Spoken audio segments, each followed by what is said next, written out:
네, 11월 마지막 주의 첫 거래일은 활력이 가득했습니다. 이제는 좀 기대해도 되는 걸까요? 투자 전략 세워보겠습니다. 오늘은 디멘션 투자자문 송재경 투자부문 대표와 함께하겠습니다. 안녕하세요. 안녕하세요.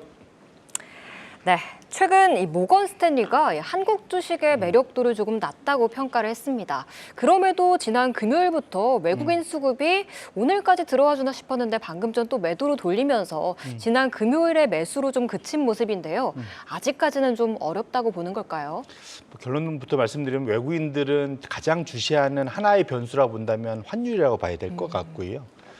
결국은 국내 코스피의 그런 수급, 그다음에 지수의 방향성은 외국인이 사면 오르고 외국인이 팔면 빠지는, 길게 보면 네. 최근 한 4년간 그대로 움직였다 보시면 좋을 것 같은데, 최근 환율 안정성 측면에서 변동성이 좀 너무 심해지면서 특히 미국과의 금리차 역전이 좀 더 역대 최고 수준으로 더 심해지면서 외국인들 입장에서는 원화 약세에 대한 우려가 좀 더 커지고 있다, 그렇게 보시면 좋을 것 같고, 다만 기대하는 거는 연말까지 중국에서 추가적인 좀 공격적인 내수 부양책이 좀 더 나오면 적어도 우리나라 입장에서는 좀 더 긍정적인 모멘텀을 가질 수 있지 않을까, 개인적으로 그렇게 생각을 해보고 있습니다. 네, 아마 확실하게 좀 들어와 주려면 환율의 안정화 바탕이 필요할 것 같은데요. 그래도 이번 주 목요일 올해 좀 마지막 한국은행의 금통위가 예정돼 있습니다. 동결할 것으로 보고 있지만 또 최근 환율 급등과 또 경제 불확실성으로 인해서 또 깜짝 결과를 내놓을 것이란 좀 의견도 제시되고 있거든요. 대표님께서는 좀 어떤 결과를 예상하시는지, 또 환율 향방에 따른 국내 증시 영향도 한번 짚어주시죠.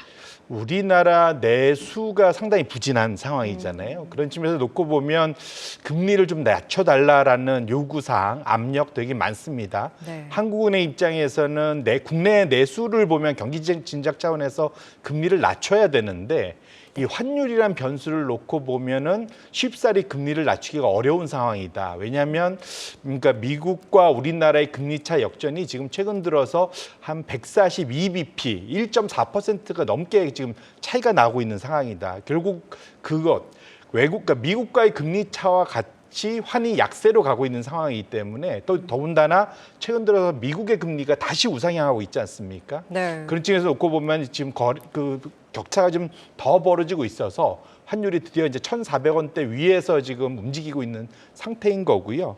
좀 더 큰 그림에서 보면은 미국의 경제 성장률과 우리나라의 경제 성장률이 작년, 올해, 내년 다 미국이 더 높습니다. 그래서 혹시 표가 준비되어 있으면 우리나라가 1.4, 2.2, 2% 이게 이제 IMF에서 예측한 것이고요. 미국은 작년 2.9, 올해 2.8, 내년도 2.2. 결국은 불과 한 달 전까지만 해도 추정치가 내년에는 같은 걸로 나타났다가 우리나라가 낮아지면서 지금 여전히 미국이 내년에도 경제 성장률이 높다고 나오거든요. 네. 이것 자체는 미국의 강달러가 우리나라에 대비해서 달러와 강세가 지속될 수 있는 근거를 제공하고 있다는 측면에서 한국은행 입장에선 쉽사리 환율 변동성이 확대되는 것에 대한 우려 때문이라도 현재 금리를 인하할 수 있는 여력은 상당히 적은 측면에서 진퇴양난에 빠져 있는 것만은 분명하다, 이렇게 보셔야 될 것 같습니다.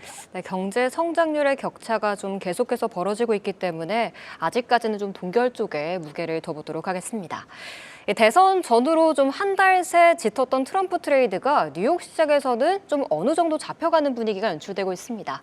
그렇지만 국내 시장에서는 오늘만 보더라도 조선, 전력설비, 의료 AI 등 계속해서 좀 트럼프 머스크 트레이드만 짙어지고 있는 모습인데요.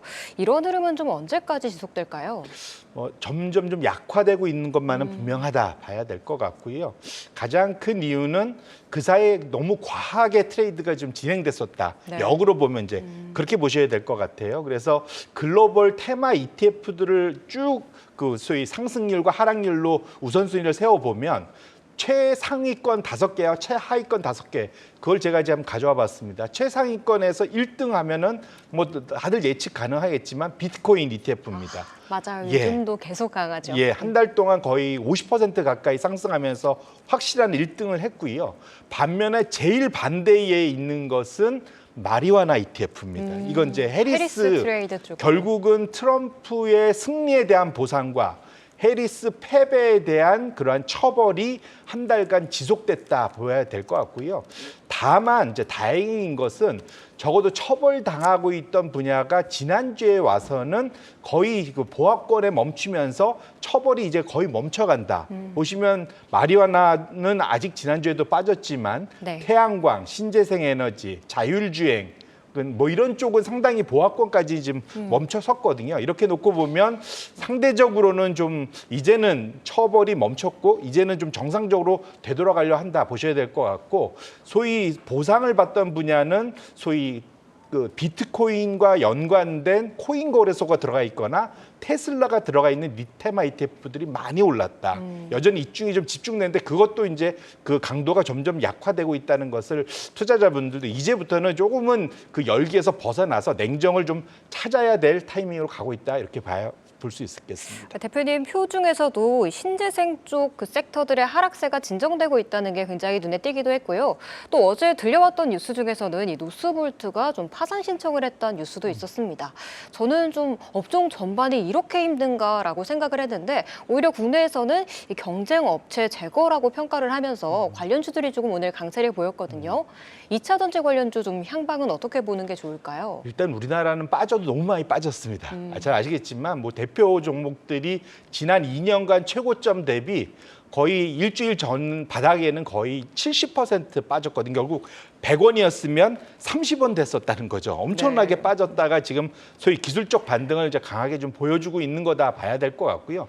말씀 주신 대로 노스볼트 같은 경우는 사실 냉정하게 보면 전기차 관련된 전 세계 시장의 경쟁이 여전히 치열하고 한 치 앞을 보기 어렵고 돈 벌기가 쉽지 않다는 것을 여실히 나타내준다. 결국은 그 이유로 반사이익을 기대하면서 우리나라 배터리주가 추가적으로 강하게 가기는 좀 저는 개인적으로는 쉬워 보이진 않고요. 다만 워낙 많이 빠졌기 때문에 그 낙폭카드가 최고의 또 좋은 호재이기 때문에 그래서 올라가는 것들을 염두에 두시면서 투자에 대한 그런 속도 조절은 꼭 필요해 보인다, 이렇게 말씀드립니다. 네, 알겠습니다. 이 11월 마지막 주 그래도 시작이 굉장히 좋습니다. 코스피도 코스닥은 거의 3% 가까이 좀 급등을 해줬는데요. 이번 주 좀 증시 전망과 그 안에서 주목해볼 업종도 좀 몇 가지 짚어주시죠. 이게 우리가 중국과 엮여 있으면서 트럼프 피해 종목들이 상당히 많이 빠졌습니다. 그 낙폭 과대에 대한 그러니까 그런 반발 상승이 당분간은 유지될 것이기 때문에 그런 기술적인 반등을 좀 상당히 좀 포착해 보실 필요가 있을 것 같고요. 여전히 지난주에도 말씀드렸지만 중국 소비와 관련된 테마와 관련된 그러한 국내 종목들 꼭 좀 관심 있게 보시고, 마지막으로는 건강관리 종목들도 좀 많이 빠졌다가 오늘부터 좀 반등을 내고 있는데 이런 낙폭 과대 종목들에 대해서 한 주간 동안 집중적으로 관심 가져볼 필요가 있겠다, 이렇게 말씀드립니다. 네, 이번 주 좀 낙폭 과대 업종 중국 소비 쪽, 건강 쪽 유념해 보시면 좋을 것 같습니다. 오늘은 디멘전 투자자문 송재경 투자부문 대표와 함께했습니다. 오늘 말씀 감사합니다. 고맙습니다.